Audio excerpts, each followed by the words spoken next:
Info Afrique sur Al24 News, bienvenue à tous. La coopération militaire entre la Tunisie et la Libye et les moyens d'en diversifier les domaines ont été au centre d'une réunion tenue mardi à Tunis entre le ministre tunisien de la Défense nationale Khaled Sehili, le directeur du renseignement militaire libyen, le général de brigade Mahmoud Hamza.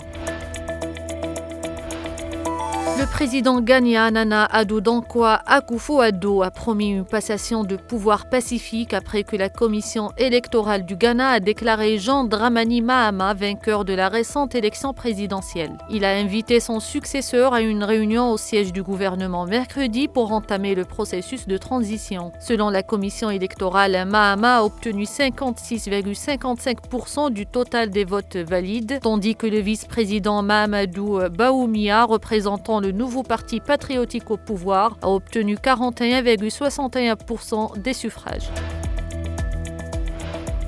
L'état-major général des armées du Tchad a annoncé mardi le retrait partiel des avions de chasse de l'armée française basés à N'Djamena, la capitale du pays, à la suite de la fin des accords de sécurité et de défense hérités de l'époque coloniale. A rappelé que plusieurs manifestations ont été organisées jeudi et vendredi dernier à N'Djamena où des milliers de Tchadiens ont exprimé leur soutien à la rupture des accords militaires avec la France, annoncée la semaine dernière par le gouvernement tchadien.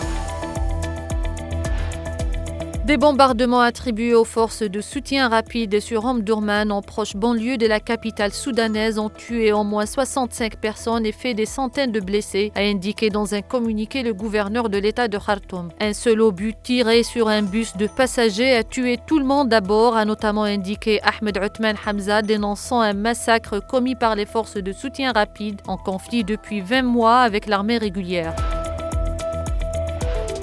Le Programme alimentaire mondial des Nations Unies a annoncé un financement de 22 millions de dollars pour soutenir les agriculteurs face au changement climatique en Afrique de l'Est. Le directeur régional du PAM pour l'Afrique de l'Est à Nairobi a indiqué que les fonds alloués sont destinés aux petits agriculteurs, aux éleveurs et aux personnes dans le besoin au Kenya, en Somalie et au Soudan du Sud. C'est la fin de ce point sur l'actualité africaine. Merci de l'avoir suivi.